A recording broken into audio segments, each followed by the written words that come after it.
Hey everyone, welcome to Bible and Archaeology. This is Bible and Archaeology Live, a Friday free-for-all. This is a questions-based episode. So if you're here live and you have things that you'd like to hear us talk about, that's exactly what this episode is all about. We're here. It's kind of like an office hours with Dr. Bob Cargill. So thank you for everyone who's joining us live today. Bob, how you doing this morning? Doing all right. Ready to take some questions. We're ready to take some questions. A comment about the questions as we get started. There's lots of ways to ask. We're going to start this morning with a Patreon question. Patreon supporters can guarantee that their questions get answered. The link to our Patreon is in the description. It's patreon.com/excavator. We thank our Patreon supporters for helping make this show possible. If you're a Patreon supporter, you can submit a question in advance that you know we're going to get to. Another way to know that your questions will get answered if you're here live and you maybe didn't have a chance to join Patreon yet, Super Chat and Super Sticker questions in the chat will get answered. You can also leave other questions, but we can't guarantee that we'll get to every question that's in the chat. So if you're here live, those options are there to help get our attention. But we're going to start with a Patreon question this morning that comes in from Tammy Casanova. Tammy, thank you for being a Patreon supporter. We really appreciate that. Bob, her question comes to us like this. I'd be interested to hear your thoughts on the theory that Martha was added later into the Gospels to possibly diminish the role Mary played within Jesus's close group. She said she's been following the work of Dr. Libby Schrader-Pulser for some years, and she finds this concept and some of the academic theories around this very fascinating, but also at times also competing. Not everyone has the same view on the role of here. So Bob, can we start off here with this question from Tammy? Sure. And thank you again, Tammy, for your continued support. We really appreciate it. This is a good question. So Martha shows up in Luke 10 and in John 11. And in Luke, she kind of gets a talking to from Jesus. And so I'll tell you how I read Luke 10, and then we'll look at John 11. In Luke 10, she is basically serving Jesus. She's doing everything she can. Jesus comes into the home, and she's doing all of the things that, one could say is the traditional part of, I don't want to say a woman's role, but she was doing all of the service. She was, running around and getting all the things and doing all the preparations that anyone that I would make for someone of Jesus's stature, an esteemed visitor, to come into the home and making sure that everything's prepared and correct. Whereas Mary went down and sat at the foot of Jesus, sat at the feet of Jesus, and was acting like a disciple, like one of the 12. Yeah. And Martha starts to, complain about this. And Jesus actually says, Martha, you're worried about all these things, but Mary has chosen the better part. And the way that I've always read this is that what Jesus is saying is that Mary is acting like one of the men, is acting like one of the disciples, and this is how it should be. This is okay. I've always read this as that it is okay, all the way back to the time of Jesus, for women to be engaged like the men, like the male disciples, in the not just the periphery, the service aspect, making brownies for vacation Bible school and stuff like that, not just in making sure but actually getting into the meat of the interpretation and the learning of Jesus's ministry and being a full-blown disciple like those other 12. So I don't think Martha was necessarily put in there to diminish Mary, at least not in Luke 10. I think it was it's two different ways of serving. Mary wants to learn. She wants to learn what Jesus is actually teaching. And Martha's probably picking up some of that, but Jesus is actually telling her, thank you for all of this, but you're worried about these things. Maybe, sit here and listen to these things. Mary is the one, who's chosen the better part. It's also In John, I'm sorry, go ahead. well, it's an interesting thing too, like thinking as far as the way household economies work of like who's Right. supposed to be doing what. Because if you look at it this way, one person is throwing aside all of the labor here to sit and Mhm. to listen. But yeah, we have this inversion of what is expected isn't always, as we get a lot of the times with Jesus' teaching, of what we expect to be the thing that we need to do isn't always the thing that we need to be doing. Because in that household economy, right, it is the place of production and control that Mary and Martha would be expected to be doing this, but they're also then in that environment in charge of that. They're the ones that get to do this. And so we do that, get that little bit of back and forth, but we got a couple layers. Yeah. Yeah. And we know that Jesus had women disciples. We know that he had prominent women disciples that did everything from fund his entire ministry to actually sit at his feet and learn like the men. And so it takes everyone to run an organization, to be involved in an organization. But I think the focus of Luke 11, of Luke 11, Luke 10, is to say, look, Mary's actually chosen the better part, to sit here and to learn, as if to say, this is a good thing. Why don't you think about doing this as well? It's important to do all the traditional service things, but this is a good thing as well. In John 11, she's introduced to us as the sister of Lazarus. And in John 11, and Jesus loves Mary, he loves Martha, and he loves Lazarus. This is the time, remember, that Jesus wept. This is the time that he's actually very sad at the death of Lazarus. And Martha plays more of a role of a didactic narrator. In a lot of literature, you need someone, and you see this in movies all the time and television shows. There's usually a character whose job it is, whoever wrote the script, right?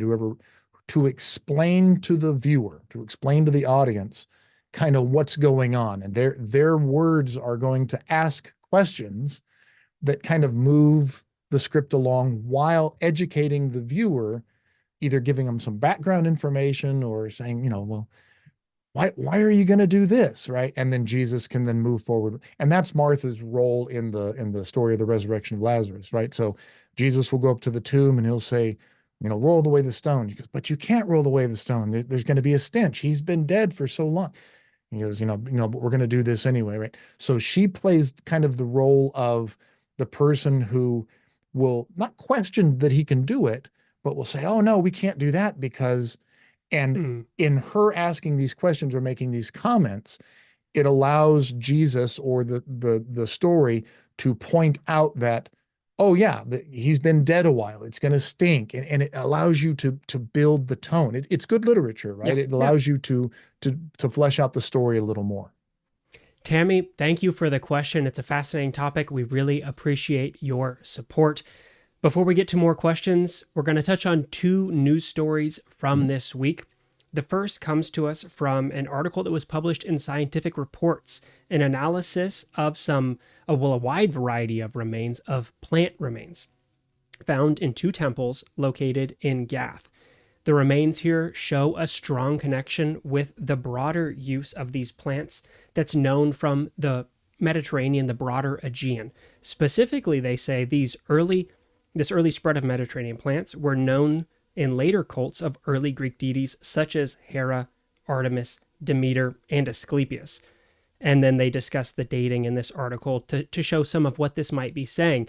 But another piece of evidence here, speaking to the broader connections in this region. Here in the temple practices, some of these things, they also said they found some loom weights in the temples where these plant remains, some of which are connected with Hera. The loom weight's also a thing that's frequently connected with Hera. So whether they're worshiping Hera in name or deity with similar roles and practices as Hera here in this region, more interesting analysis here coming from these very small, these micro finds that can give us a lot as we develop the ability to analyze these small charcoalized remains, learning more and more about the connectivity of the region. They're not living removed from each other.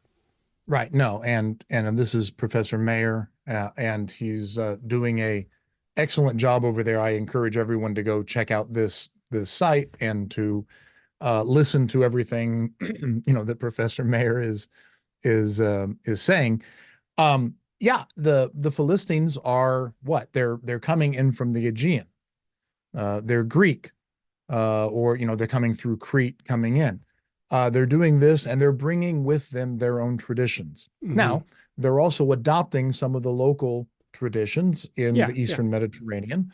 But this is this syncretism. This is this merging of these two things, and so they're bringing with them their old traditions, but they're also uh, taking on some new ones. And it also is important to point out that this probably wasn't just, it happened over a weekend, right? It happened over a long period of time. And so I don't think it's as cut and dry to say, if you find pig bones here, if you don't find pig bones here, if you're gonna have this carried tradition. The other thing I like to point out is it's an incredibly cultured people. Well, we a lot of times the word That Philistine Philistine is word has become one of these just bar bywords for or uneducated or barbarian, right? uncivilized. Or right, and it's absolutely not the case. This was a cultured people with high cultured people, and they were at odds with the Judahites, to be sure, but also they were developing their own culture. So it's a fascinating site, lots of good stuff coming out of there, and I encourage everybody to read about it or to go visit the site if you're in Israel. Our second news story comes to us regarding a new display. This isn't a new find, which is why we want to talk about this here. An item, a little pendant, a Phoenician pendant that was originally discovered back in 2012 during excavations at the Ophel, is a part of a new display discussing the potential kingdoms of David and Solomon. And so part of the controversy here is not totally new. This has been an object that there's been some debate over the dating. The original excavation, they want to place it in a 10th century layer. Not everyone agrees with that. Some people moving it down towards the 7th century or earlier. And one of those questions regarding the dating there is the style of this. Now, this picture here may make it look a little bit bigger than it is, but in context, you can see when it's sitting here in this individual's hand, it's a very, very small item. So there's a lot of weight being placed on this here to try to date the entirety of a layer or to show the span of potentially Solomon's kingdom based off of one small pendant. And while pendants like this are known from 10th century and older layers within Philistine contexts, one thing that people are pointing to here of saying this may not be quite so old is this one is a little more refined in its design than some of those earlier prototype models. So this is one of those examples where you see a headline like this, check and see, is this a new find? Is this a find that we're getting an article because it's a part of a display? And then how much weight is being put onto this artifact to try to say something? So by no means is this not an interesting find.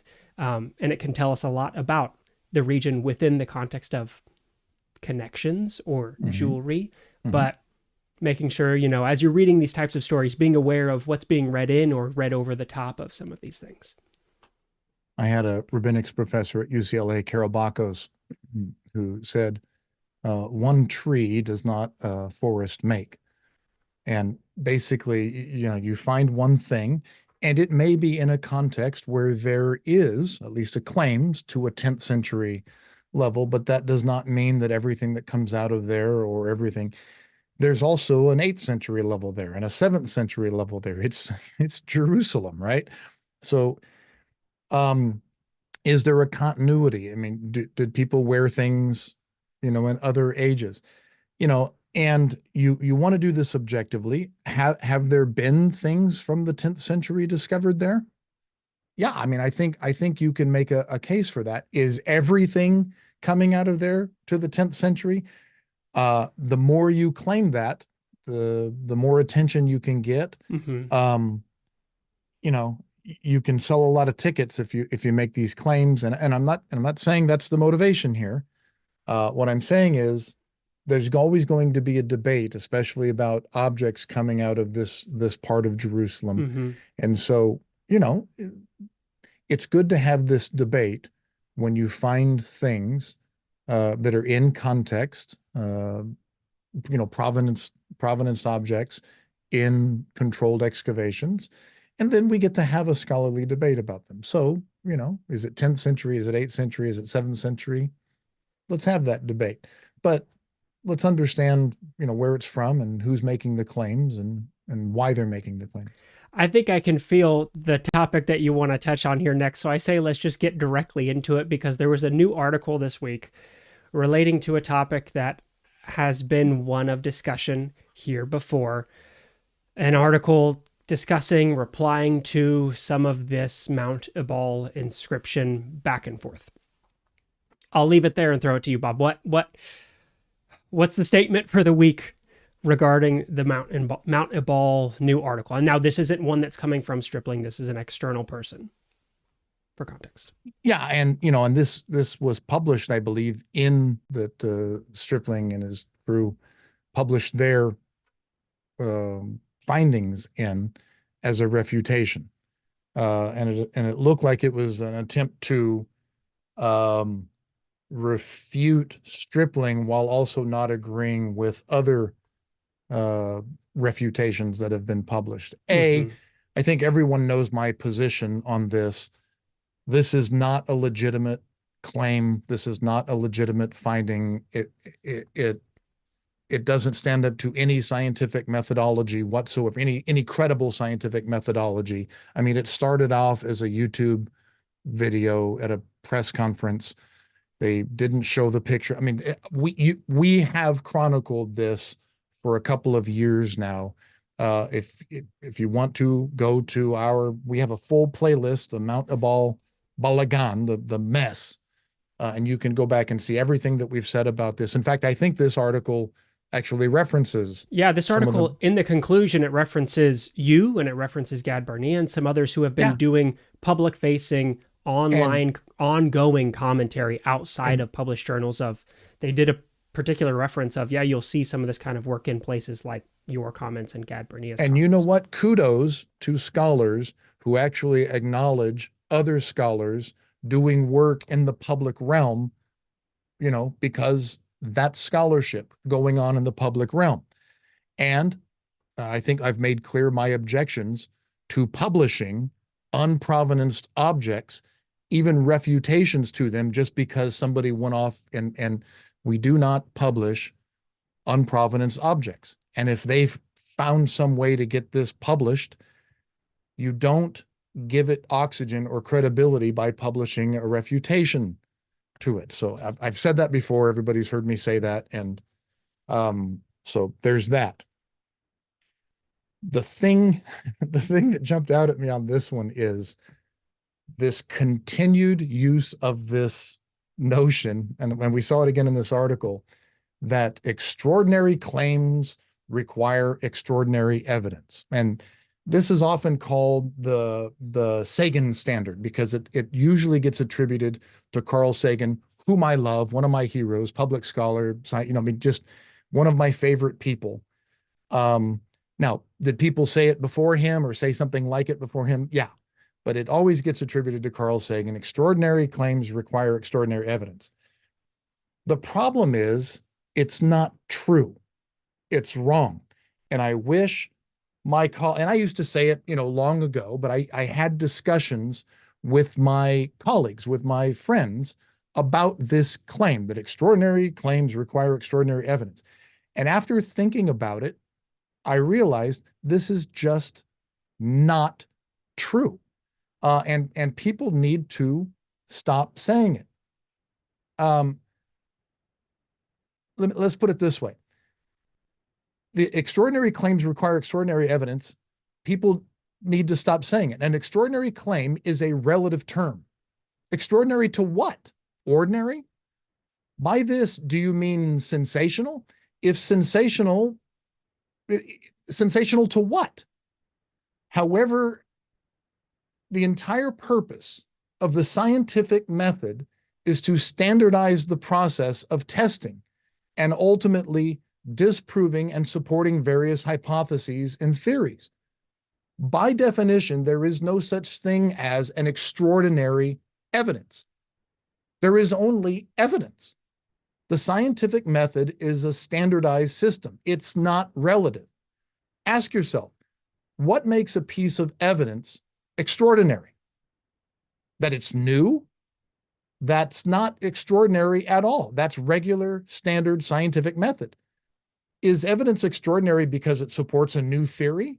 That's nothing extraordinary about that evidence. It's just regular evidence following regular scientific method. The scientific method works because it is ordinary, because it's standardized, and because a simple piece of evidence can disprove or support a claim, whether it's an ordinary claim or an extraordinary claim. Now, the other problem with making a hierarchy of ordinary and extraordinary claims is that it stifles innovation and tends to support the status quo. The earth revolves around the sun and not vice versa was an extraordinary claim, but it didn't require extraordinary evidence. It just required evidence, repeated tests and experiments in support of a new theory. That's how the scientific method works. That's how it's supposed to work. There's nothing extraordinary about this. The scientific method works and is reliable because it isn't extraordinary, but because it's the most ordinary, repeatable, trustworthy, predictable methodology that there is. So I really, really need my colleagues to stop repeating this line of extraordinary claims require extraordinary evidence, because it's dumb. It's wrong. It's a soundbite and it doesn't hold water. Extraordinary claims require the same damn evidence that regular claims require. Full stop. Now, the reason that the Mount Ebal claim is extraordinary isn't because it requires extraordinary evidence. It's because it's a silly claim made for apologetic and fundraising purposes, following zero acceptable scientific methodology, and it's easily refutable by ordinary science. It's a dumb sensationalist claim. It doesn't require extraordinary evidence. It just requires the same standard evidence that any claim requires. But they haven't been able to produce that kind of evidence. I am tired of hearing this claim. Extraordinary claims require extraordinary evidence. No, they don't. It just requires regular evidence that's produced by the scientific method.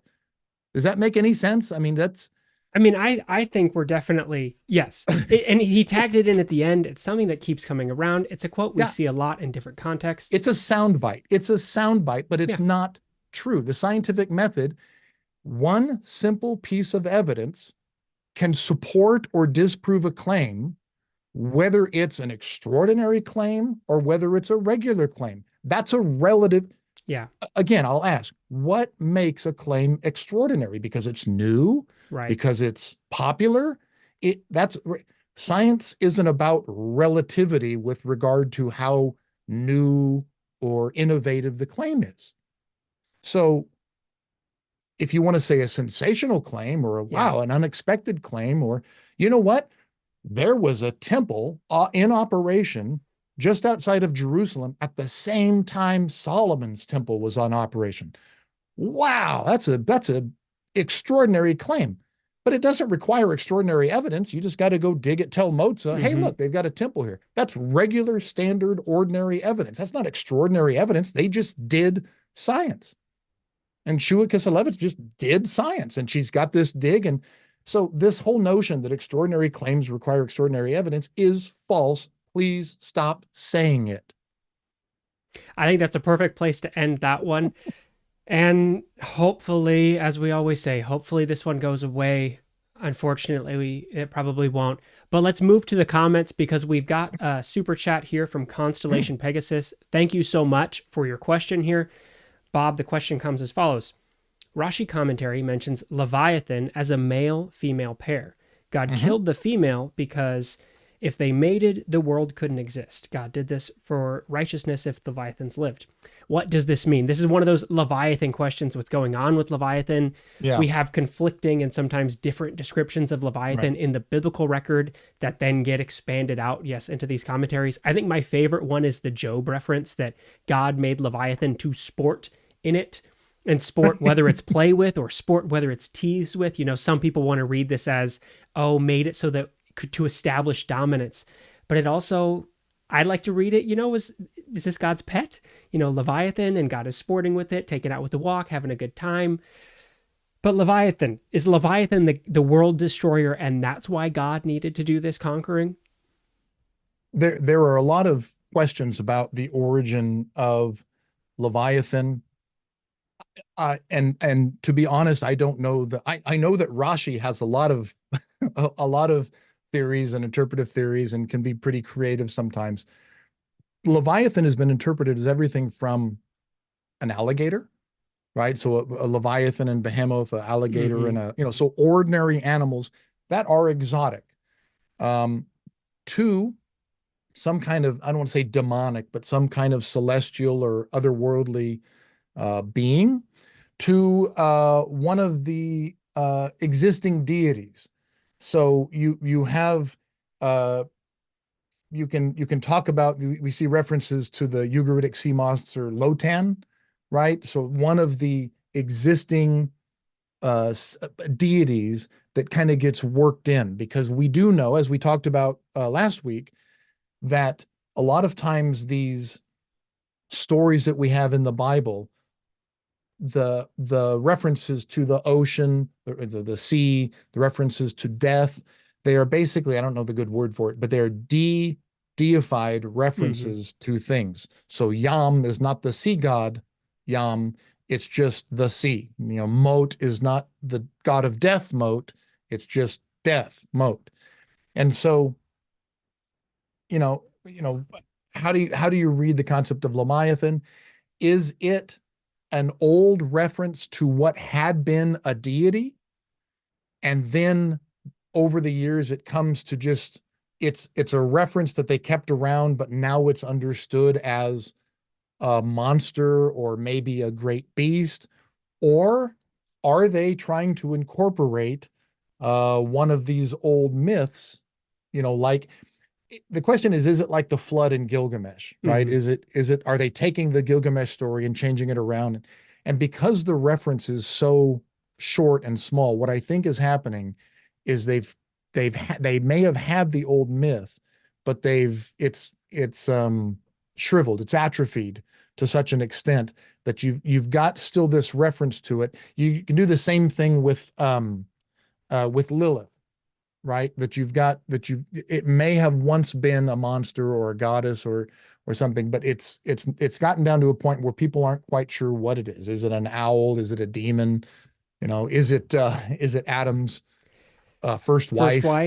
You've got these different traditions that are around. So that's, other than that, we'd have to dig down into it and to see, again, Rashi has a lot of very creative interpretations, but I think it's an excellent question. It's maybe we need to actually, I think this might be something that we schedule a Leviathan day for the future. So Constellation Pegasus, thank you for the question here. Yeah, thank you. Keep an eye out for a live that may be structured all the way around Leviathan, because we do have these smaller traditions like you're mentioning, and they grow out that after tradition. Yeah, many thanks to Constellation Pegasus for the question, and I think we ought to prompt. This will prompt a bigger, maybe a short, maybe a little short video. We can get some work together from this. Yeah, let's do one on Leviathan. Thank you, Constellation Pegasus, much appreciated.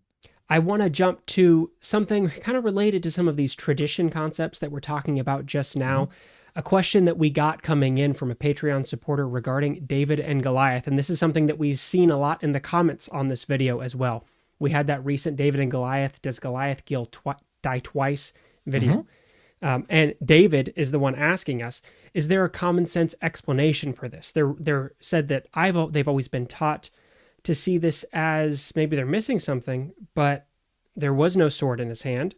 And then he unsheathed it and he killed it. And maybe they're just missing something, but is this so complicated? Are there really two things going on here? Maybe they're just not totally understanding what's going. And if you haven't seen it, that David and Goliath video is there for you. But Bob, can we maybe spend a little more time talking here about those two strands? Because we didn't get into it fully in that video regarding kind of how we identify two traditions. Because a lot of times, as we're taught this story, whether in church or Sunday school growing up, we do read this in a harmonizing way. You read through this and yes, David has the stone and then cuts the head off. But how can we put our finger on the traditions being brought together here? I thought you, Jordan, did an excellent job with that Goliath video. I think you got it exactly right. There are multiple Goliath and David traditions, and then there are multiple Goliath giant slaying the giant traditions. There just are. Yeah. And I think what you've got is two traditions of David killing Goliath. Now, there are other traditions. There's a third one with Elhanan Yeah. killing Goliath as well, which they shifted to, I think it's killing the brother, Yeah, the the brother of brother of Goliath. Goliath, or You can check out our video from last week on the Nephilim if you're interested in hearing more about those Goliath, the giant killing hero stories that get right, folded into that Nephilim tradition. But yeah, we get Elhanan killing either Goliath or Goliath's brother. This is one of those right. giants in Gath. Well, what you've got is you've got the story of the underdog, the shepherd boy who's only got his sling, and his stones, and yet he's able to take out this fully armored giant by putting the sling. And the whole point of the story is there wasn't a sword in his hand. Yeah. Through the power of God, he's able to use a sling and a stone to take out this giant. Then you also have this tradition where he basically took off Goliath's own head Mm-hmm. with his own sword.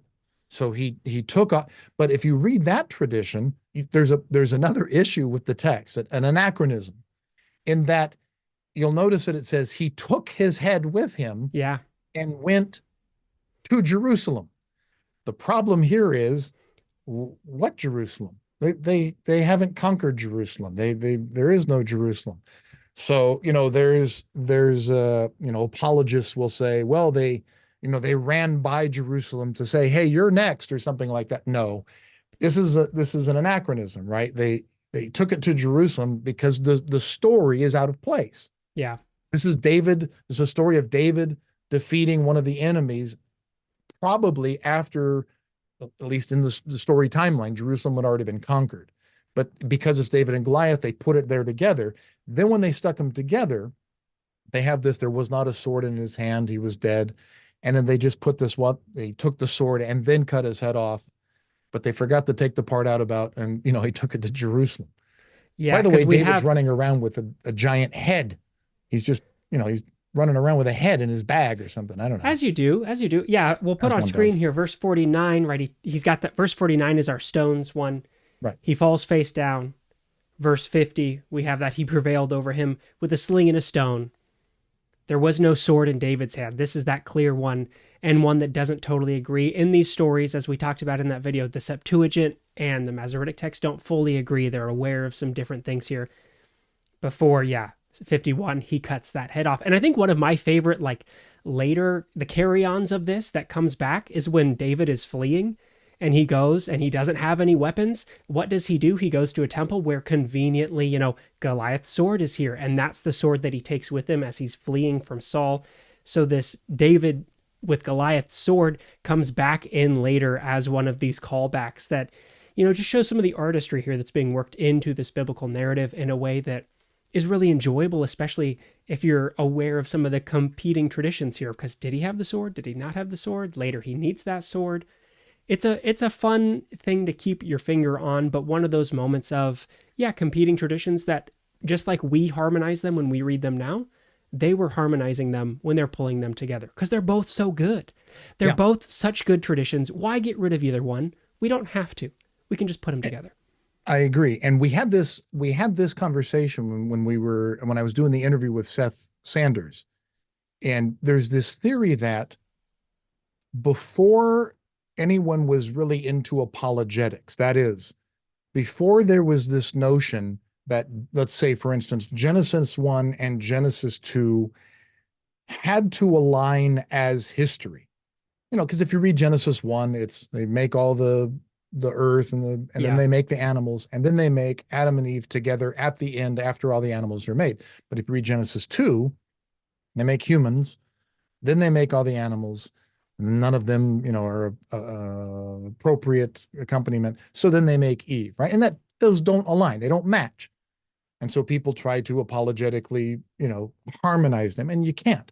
And the theory is, and what Seth articulated for us was that, no, those are two creation stories. Creations happened at the beginning, so they just put all the creation stories at the front. They don't care if they align or match up or if they harmonize. They put the creation stories at the beginning. That's what's going on here. They didn't care if it's, okay, this one says this and this one says this. These are the David and Goliath stories, so put them together. That's what's going on. And it wasn't until a later date. And again, I'm teaching a Second Temple Judaism seminar right now. It wasn't until that later date, post-exile, right, probably during the Persian, mostly the Hellenistic period, where they started saying, hey, this doesn't match. There's this movement towards making sure that they're historically accurate. Yeah. That they either start going back and editing the text so that it makes historical sense. Smoothing things out. Right, right. Or they just rewrite it. So this is when you get rewritten Pentateuchs or Jubilees or Enoch, or you just get these, the Testament of the 12 Patriarchs, right? Where they're just basically smoothing things out. And this is one of those things where the modern concerns with authorship or style are different. They're different than the text that we're reading with here. Some of these things don't totally match up, so we come with one set of concerns with how we need these things to go, and those don't always map. Sometimes they do, and sometimes they don't. And so if we're just bringing all of our expectations onto it, we can overread things. We can try to force things together that they had no concern with putting together. And it's important to remember that religions do change over time, not just after the text is written, but while the text was being written, things change. Otherwise, how do you explain Chronicles and First and Second Samuel and First and Second Kings, right? People talk about, should we redefine marriage? Why are we redefining biblical marriage? Without realizing, oftentimes, that marriage gets redefined within the Bible, right? Because, for instance, just for one instance, you go from polygamy, right? All of these patriarchs had all of these wives, to a period in the second Temple Judaism where they move. By the time you get to Josephus, he says, no, we only have one wife. And then, of course, in the New Testament, this is reflected, husband should have one wife. Social institutions get redefined within the Holy Scripture itself. So it's not just that religion changes over time. We can see the changes in the religion. You die and then you're dead versus you die and you get resurrected. We can see those changes. And it leads us to this question here. Another one. Thank you again. Constellation Pegasus. So Leviathan can be used as an example for how all religions change and morphs over time. Like Bible students changing, Jehovah's Witnesses throughout the years, that religion today is totally different. Yes, and I would take it a step further, that not only do things like Catholicism and whatever Protestant tradition one might be, Orthodoxy, Greek Orthodoxy, but not only do religious traditions change over time. This is a natural thing. By the way, it happens in every other religious tradition as well, be it Judaism, Islam, Buddhism. I mean, all the other religious traditions, of course, they change very slowly, sometimes too slowly for a lot of people. But we need to recognize that these changes were taking place in the text itself, right? So when you see something that contradicts itself, people look at these, it's a contradiction in the Bible. A lot of times that's because early on, these texts that were written earlier were arguing for one thing, and a text that was written later, let's say these exilic texts or post-exilic texts, they were arguing for something. They had changed. They had evolved. They're arguing something different from a different context. Yeah. And so, is it a contradict? Well, the situation's changed. Things have changed. The temple got destroyed. There's a lot of time being covered. There's a lot of time being covered in these books and when things are written. And that's the key, right? You sit down and you read it today, and it feels like it's one unified thing, and that's not how this came together. The Bible did not float down from heaven as a complete book, and it's all written by one author and, at the same time. It was written by many, many authors over a really long period of time, and it's reflecting different time periods and different situations and different points of view.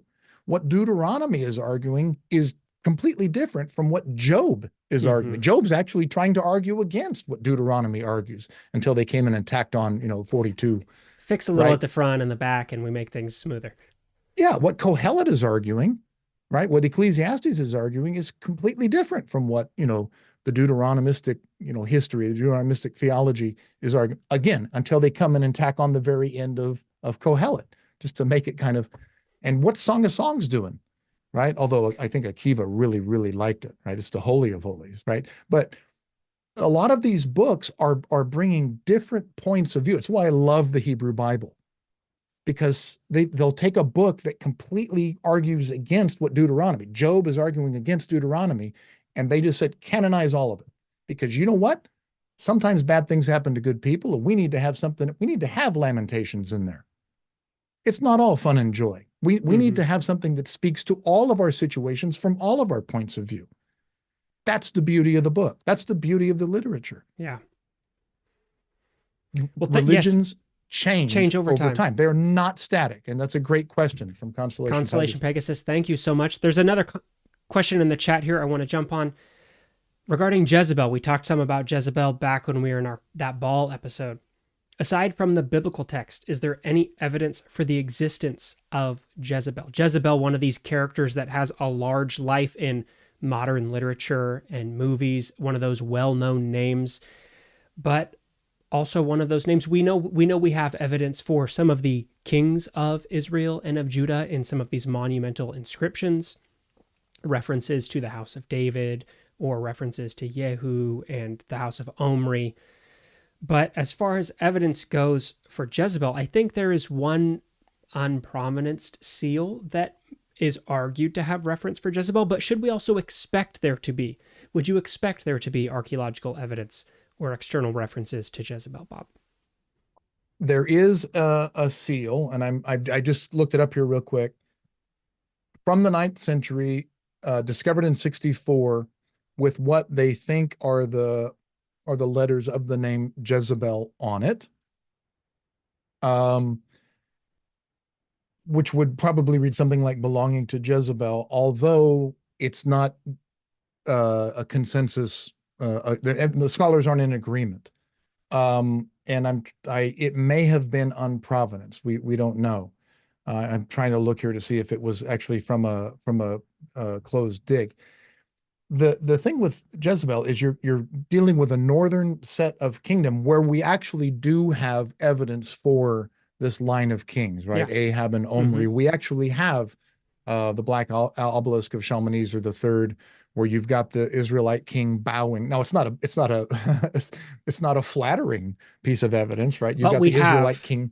Yeah, but bowing. We have these references. But to kings, we do have these, and we know that they did business with Phoenicia, and they took wives from that. That's a very natural thing, because according to the biblical text, at least, Solomon was doing business. He was again. I like to remind people the temple in Jerusalem was built by builders and with wood from what is now Lebanon, from Phoenicia, from Tyre and Sidon, and so there was this relationship with Phoenicia that was then later on criticized. And so the other thing I like to point out is that she gets a terrible rap in the Bible. Yeah. Which I think is she's such a big character. She becomes to get such a large reputation in the Bible that it's one of these names that we're so familiar with that it might be one of those, if she's really this big, if she's causing this large of a scene. And that doesn't, just because she doesn't have an external reference that we know, right, similarly doesn't mean that she wasn't a real character. She could have been the real fall person that this southern audience, because this is one of those questions of what happens after the fall of the northern kingdom. Do the scribes come down? Are they bringing their traditions or are they not? That if we're trying to do maybe a little bit of apologetics for some northern kings that we don't like, but we can't like them, but we need to put the blame on somebody. Because following that Baal scene, Ahab is fine to let Elijah kill the prophets. It's Jezebel who then gets mad and says, let's go and get these prophets of Yahweh. So she plays this role of scapegoat, bad, corrupting person at times, which is what she's come to be known outside the Bible as. And she doesn't just get thrown under the bus, right? No. She gets thrown elsewhere, right? She gets thrown out the window. She gets thrown out a window. But again, there's also this argument that the Bible tends to make examples of women when it can. It's a highly patriarchal book. And if they can find a woman to blame things on, they do, and Jezebel becomes the epitome of this. So her name is synonymous with, like, like Delilah as Yeah. well, right? So you hear these, which is why I like the fact that especially in the genealogy of Jesus, there are these other women who basically didn't necessarily have the most noble of histories or lineages that get brought into the story of Jesus, right? So when we talk about Rahab and we talk about Tamar and these women who they want to make sure to include in the genealogy of Jesus, as they're not the most noble women. They have these histories, they have these Yeah. stories, but they wanted to make sure to include those. I like that because it's basically a way of saying, yeah, we know what you've said about women in the past, but we want to include that. We want to show you where, it's not all the noble lineage. It's also, there's some women. But even if you've got a history, even if you've had there's some things that went on in your life, you can still be a part of this great mission. I want to jump onto a comment, or I guess kind of a chain of comments that we've had in our recent Pilot Stone video, something that we kind of maybe expected to come here, but recent video regarding the Pilot Stone. What does it say? What doesn't it say? And this comment, I think, sums up some of the questions, not all the questions, but some of the questions that we've had there. Although I understand this video is a response to those using this inscription as evidence for the crucifixion. Whether this is evidence or not for the crucifixion is the wrong question to ask. The right question to ask is, does this inscription lend support to the case that the Gospels are based on real events and written by those alive in Jesus' time? Now, yes, our video there was looking at, is this stone evidence for? And the takeaway there, you can go and watch it. The Spark Notes is, this is evidence for Pilate. And this stone, as evidence for Pilate, can still tell us a lot. It can still tell us a lot about Pilate. It can tell us a lot about the way that this region is administered. But a reference to Pilate isn't a reference to Jesus. So, Bob, this thought of, is the question to ask here, because we have this reference to Pilate, does this lend support that the Gospels are based on real events and written by those alive at Jesus' time? Yeah, no, it's not evidence for Jesus. It's evidence for Pilate. You have evidence that Pilate existed. You also, there is a difference between evidence for the context of a story and evidence for a particular character in the story. And if you don't believe, I mean, I say the same thing about the Exodus, by the way. You can find evidence of Egypt, and you can find evidence of Ramesses, and you can find evidence of, that's different. Finding evidence for the context of an event is different than finding evidence of the event itself. Dan Brown writes historical novels, very popular books that get turned into movies that, they're go. They're these mysteries. And let's not talk tweeds. And he's got his Mickey Mouse watch, and he describes him very well. Yeah. But he sets Robert Langdon on these adventures in where? In Paris, in London, in Venice, and in Rome, and all over. And he describes Venice and Rome and Paris and London pretty well. In fact, I've read those books, and then I've gone to Paris and London and to Rome, and I've been to those places. And I'm like, wow, I'm at this place that Robert Langdon talked to. Wow, Robert Langdon was here. This is the place that Robert Langdon, oh my gosh, and that's the statue. That's the statue I read about in Robert Langdon's book. I mean, in Dan Brown's book. But that doesn't mean that Robert Langdon's a real person. That doesn't mean that this is where Robert Langdon got mugged, or, Robert Langdon. So the historicity or evidence of a statue or a fountain, right, in the Vatican is not evidence of the character that's being talked about. It's evidence of the context. And this is what we're talking about. The Pilate Stone is evidence for the context of the story. It's evidence that Pilate was a governor, right, in Rome. But it's not evidence that Jesus was tried by Pilate. That's the difference. Yeah. And it's I don't one know. of Do you those. have an example? I mean, I that's mean, that's the well, the example that I comments, use in I class. think the comments made a number of examples, kind of in those.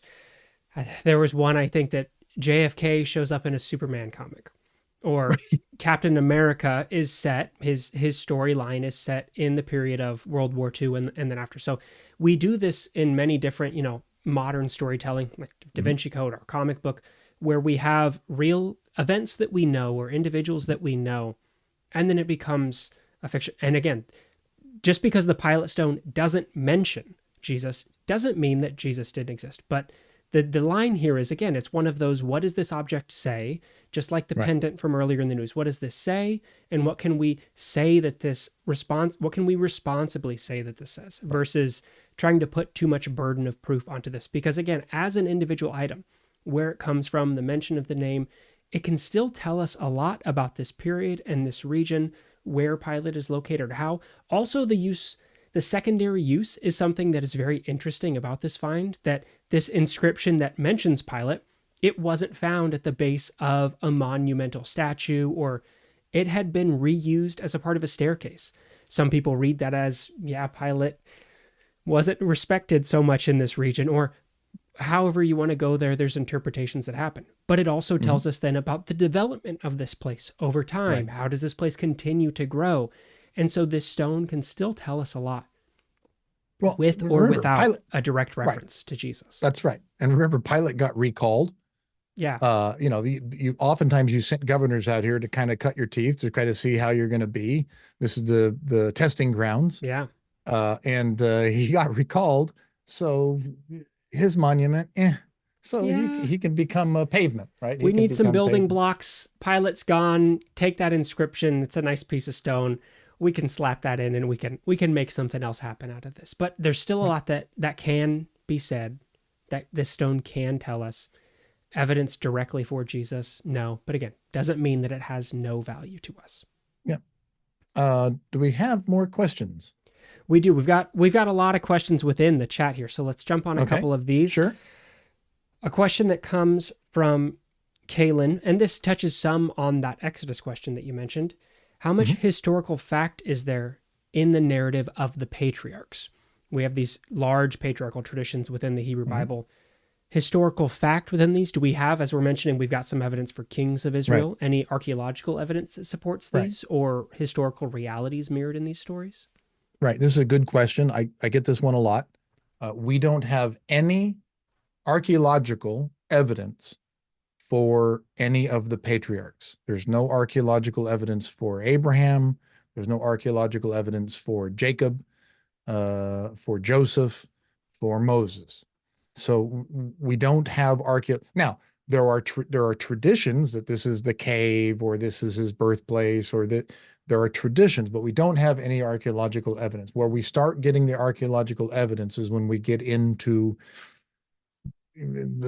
we can say there's a debate over the 10th century, right? But then into the 9th and 8th centuries of the monarchies, we actually start seeing the archaeological evidence in Israel and the surrounding regions. But that's the evidence that we have, not for the patriarchs. Thank you, Bob. For everyone that's joined us today, I think we're going to wrap up here for our Well, weekly roundup. You want? I see a couple more questions down jump here. on them, whichever one you want. If the creator of the universe, this is again from Constellation Pegasus. Uh, he makes a comment that we want to say here. The creator of the universe that can create the four fundamental forces, force carrying particles plus the rest, doesn't have the ability to write books without contradictions. Okay, so this is a comment worth acknowledging here. Remember that the Bible is both a divine and a human document. So I like to remind people of this. This is a good question. Thank you. The Bible is both a divine and a human document. It didn't just float down out of the sky. Now, there are many cultures and traditions that claim that the written book, whatever the Quran, right? You have this in Islam, that it's the dictated word from Allah, right? So it's the verbatim word of God. This isn't the claim made by the Bible. The Bible is this Pentateuch, right? Then it's this history, then there's some Psalms, and then there's some writings. And so it acknowledges that there are many different, they're prophets, right? This prophet is saying something. Now, is it a prophecy from God? Yeah, but there are also stories and it's histories and it's tales about Daniel, it's tales about Esther, and it's Ezra coming back and writing his story, right? It's Job, it's Jonah, right? You have all of these different stories. Then you got the whole New Testament, right? There are all these different stories that are trying to essentially wrestle with God, Israel, right? They're wrestling with God. They're wrestling with, what does it mean to be a human? What does it mean to worship this deity? How are we supposed to understand this?